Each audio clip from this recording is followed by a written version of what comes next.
What are your thoughts on the new Chinese setting AC mobile game? I think it looks... I saw the leak. I think it looks badass. It looks way better than it should for being a mobile game. But, that being said, I think, well, I mean, time will tell how fleshed out it actually is. Because that might have been a like, build of the mobile game, but it was running on a PC. You know, you just never know with that stuff. I don't get the vibe that was running off of an iPhone, like 13, you know, I don't get that vibe. So now we are in AC Odyssey. You guys will recognize this area that I'm at because in that a defense of AC Odyssey video, I actually ended that video standing on that beach after playing that portion of the gameplay. So those of you who watch that video will know where we're at. Travel speed. And so far, I mean, GPU is at 100%. The CPU is at like 20%. It's bounced between 20% and 1%. But we're right about 100 frames. And bear in mind, again, this has no DLSS. This has no frame injection. If it did, we probably would be up closer to 200. But at native 4K, the game looks really pretty.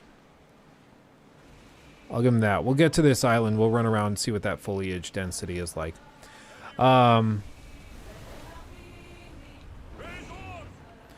Really, the thing I like at Starbucks is the cold brew, the actual coffee. Well, yeah, no, the nitro cold brew too is really good. But the nitro cold brew is so dense in caffeine that you can't actually order anything larger than a grande, which is like 16 ounces, because otherwise it breaks the US law for single serving caffeine. So you can order 2 grande nitro cold brews, but you can't order like a 20 ounce, which is really stupid. It's like, you guys remember there was a thing a few years ago where I think it was Bloomberg was actually the mayor at the time, but he came in and wanted to ban the sale of large, like big gulp size soda drinks from gas stations and restaurants and stuff, convenience stores. So you could no longer buy like a 32 ounce cup of soda because he said it's really bad for you and the government's going to look out for you and do this. And people are like, wait, so I can't buy a 32 ounce, but I can buy 2 16 ounce cups? What? And he's like, yeah, the whole goal is to make it so inconvenient to drink that much soda that you'll just stop drinking that much soda. It's like, I don't know, man, that sounds pretty dumb. Same with the nitro, like you can order 2 16 ounce nitros, but you can't order 20 ounce. Like, okay. I'll tell you, a 16 ounce nitro cold brew will get you spazzing though. That thing is packed with caffeine. A new gameplay of Resident Evil 4 just released. Was it the same one as yesterday where they showed off the cow or the bullhead guy? Because we did look at that yesterday. But if it's new, I'm down. Honestly, this game looks really good on the 4090 as well. Again, native 4K, over 100 frames. No DLSS or anything helping it along. Foliage density is pretty good. I'm not noticing any pop-in. Let's go to one of the cities, though. DLSS will probably make it look better. I mean, it'll probably add 60, 70 frames.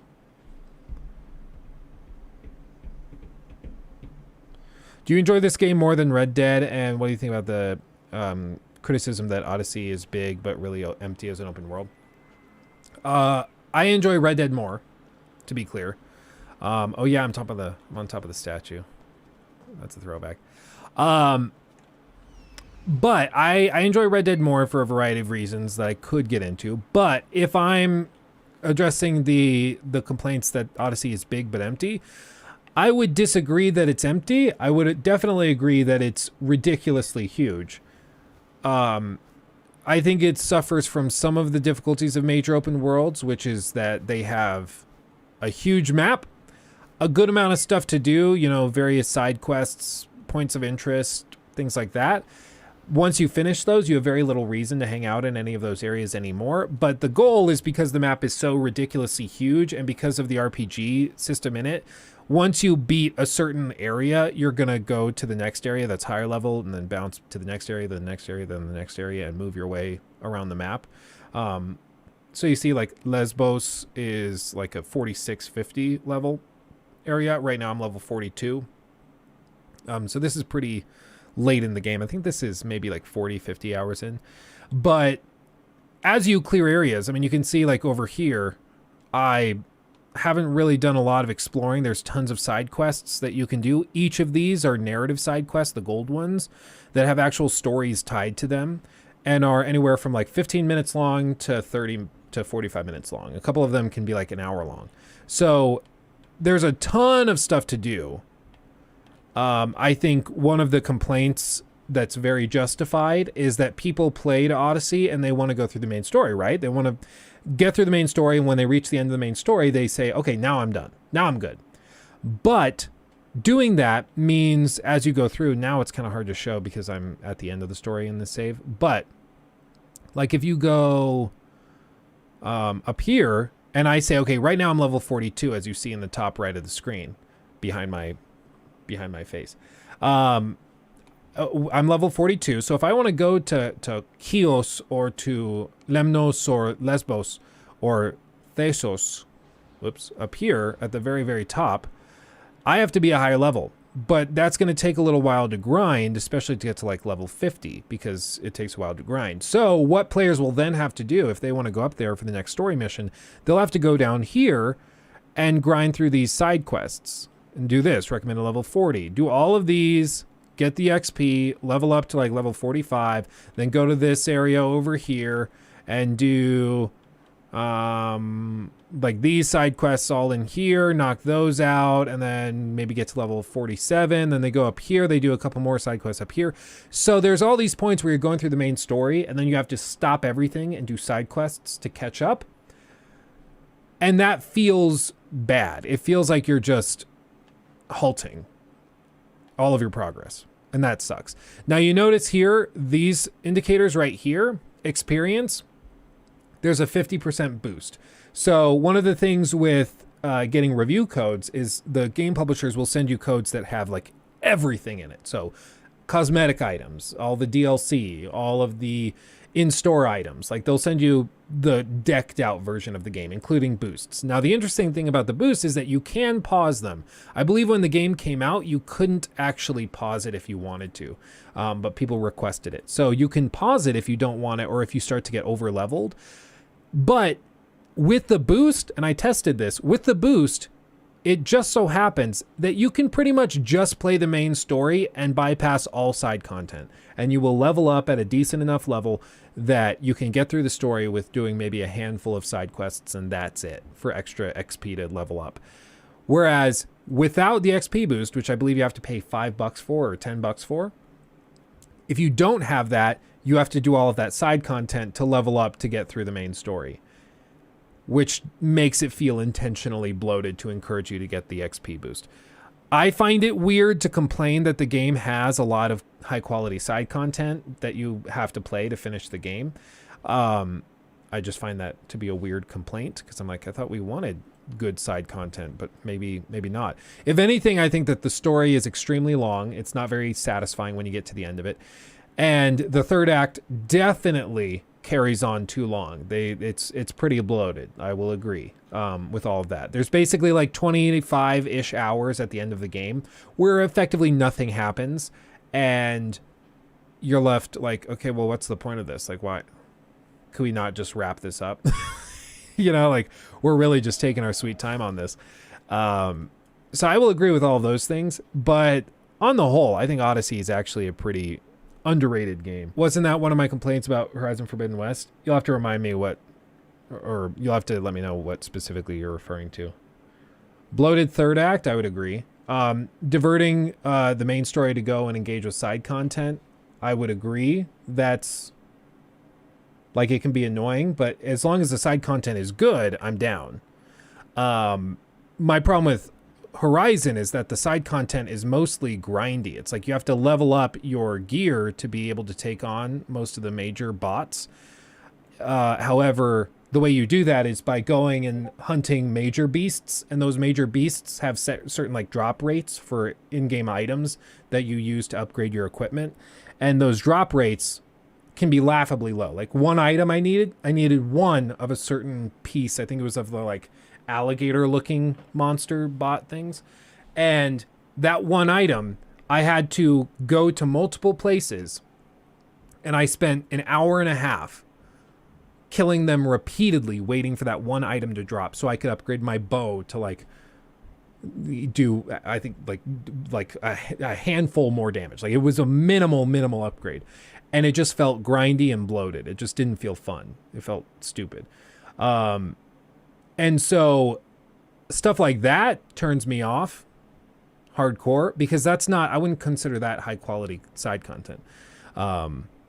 Like for me, high quality side content is like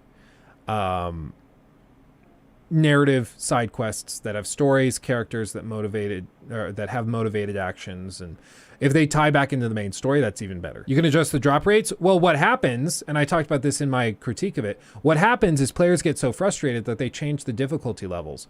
So they'll drop it, like my buddy Michael told me about this. He said, oh, I love Horizon, but I hate that grind. So what I do is whenever I need those items, I just set the game to very, very easy, or whatever the easiest setting was called. He'd set it to very easy, go out, and on very easy, every single creature has a 100% drop rate for every item that they could drop. So then you kill one of those monsters and you have the thing you need. No more grind.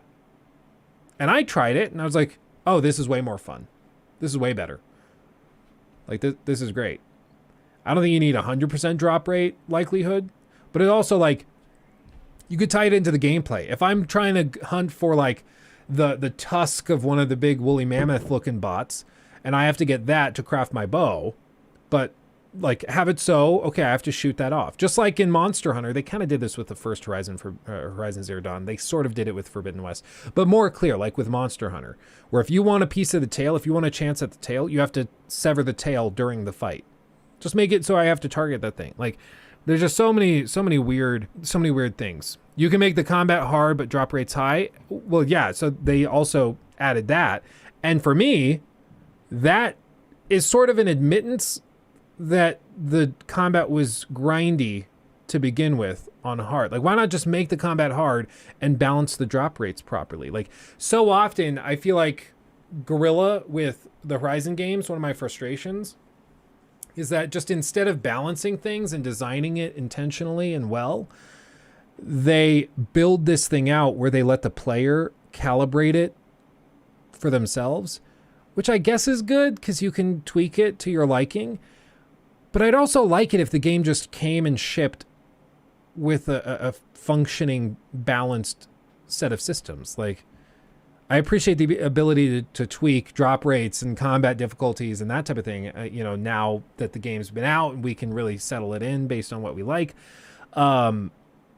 But I'd also just prefer it if it just worked. It's the same thing with like the campfires. Like every 10 steps, there's a new campfire in Forbidden West, like every 10 steps. Because they're like, we could very carefully place campfires and make you fast travel to those, but we'll place one on this side of the hill and one on this side of the hill so that you then have the option to go wherever you want. I'm like, yeah, you're giving me options, but sometimes there's such a thing as like too many options. Sometimes like you're the game developer, maybe like refine it a little bit. Otherwise it just starts to feel like you're throwing a handful of spaghetti at the wall and hoping some of it sticks. Anyway, grounded more on The Last of Us 2. I will say the crazy thing about The Last of Us Part 2, higher difficulties, is not that it makes combat itself more difficult. It makes the people you're going against more difficult. It makes their AI far better. And I prefer difficulty levels like that. When the enemies become more realistic and more intelligent, I love that. Because in The Last of Us, when you play on those cranked difficulty settings, like the people will start to see you through the tall grass if you're crouching in it or going prone in it. They'll start to hear you In The Last of Us, I don't know if you've noticed this, but in The Last of Us, if you have, like, Ellie has the revolver, Joel's revolver, if you aim it and hold it for just a second, I think it's like 2 seconds actually, she'll pull the hammer back and cock it, and that makes a sound. And I tested this when I played through it on the hardest difficulty recently. If she holds that on that highest difficulty, she won't be discovered. She cocks it, and there's a little click sound. If you're close enough to an enemy, they'll hear the click, turn around and see you. Because in real life they would. That's crazy. That's what I love. Like when the difficulty actually doesn't just like boost damage numbers or increase health bars, but actually changes the game in a quantifiable way. Where it's more difficult, not because they're bloating damage and health numbers, but just because they're making it far better.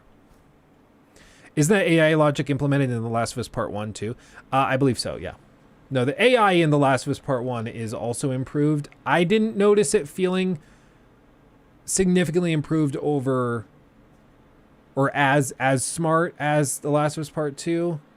In The Last of Us Part 2, there's like ridiculous amounts of AI improvements. In The Last of Us Part 1 remake thing they did, maybe I was just going into it, hyper analyzing it, but I didn't notice as many cool moments like that where I was like, holy crap, that's cool. Like the enemies, I don't recall them yelling out like the other people's names. In The Last of Us Part 2, you'll kill somebody in front of another person and they'll yell out the character's name. They'll be like, Debbie, no! And as you're fighting and stealthing around the arena, they'll yell out to one of the other people, they killed Debbie! Like, crazy cool. Crazy cool. I don't remember that in The Last of Us Part 1, but maybe it is there. Playing that game was kind of a whirlwind. I was very tired because I had like 36 hours to play through it. Yeah, they don't yell out names in Part 1. Not Debbie! No! It's not in Part 1? Okay, so I'm not crazy. I was like, it might be in there. I might have just forgotten about it. I might have spaced it, but I don't remember it. But in Part 2, it's there, and it's crazy. So, I mean, I'll be real. This game has always looked really, really good. I've always said that. I think that this is a beautiful game. Different from Unity. I think the lighting engine in Unity is better. But this game's always been a looker. And it's a looker at full 4K, cranked. I can hear the 4090 is whizzing away. It's working very hard to do this. But, I mean, this is pretty. I think it's because Last of Us Part 2 is much darker in tone. I don't know, like, I'm not going to pretend to know the difference in, like, technology that they need to get that AI working. I don't know what they implemented in that, so I won't pretend to know why they couldn't implement that. But it would have been awesome if in The Last of Us Part 1 they had that better AI, the prone, the better combat system, all of that. This is something that's always bugged me. This thing is made of smooth metal, and Alexios is just like grabbing the handholds like it's nothing, like he's climbing a ladder. Like, it's cool to be able to climb anything, but this also just kind of isn't, it tears me out of it a little bit. If you made it so I had to climb the shield, because the shield has actual stuff on it to climb and grab onto, that would be great. But, like, look at this. I can... Can I? No, so with this I have to grab on to grippy parts of it. But on the smooth arms, I can just grab whatever. So it's just a little inconsistent. I don't know. It's one of my frustrations with the free running system. They've dumbed it down so much. There's no finesse anymore. Everything is grippy. There's no concern. It's raining right now on a smooth metal gilded statue, and I'm able to climb it no problem. Like, I know it might be like, oh no, don't make it so I slip. It's Assassin's Creed. Don't do that. But I would honestly, I think it would add to it, actually, if it became difficult to climb an object like this in the rain. Because, frankly, it would be harder to climb an object like this in the rain. Like, I don't think that's a controversial thing. I get it's a video game, but at the same time, They're praying to me. At the same time, I think players appreciate and respect games that have consistent and realistic rules that the player and the characters have to live by. So when it rains, things are slippery. So it becomes harder to climb things when it rains. You slip. Maybe there's a slight pop-up where you can regain your holding. You know, it's a quick like, and you have to time the button press at the precise moment if you slip. I've thrown out the idea of a stamina gauge in Assassin's Creed for free climbing and free running before. That one I do understand people being a little more iffy on. Because it's Assassin's Creed. Do you really want a stamina gauge? But I think Breath of the Wild showed that you can have free climbing and a stamina gauge, and people are perfectly fine with it. Because it changes how you do it. Then climbing objects and mountains and statues is a much more involved process because you're looking at it. Can I climb that? Can I make it?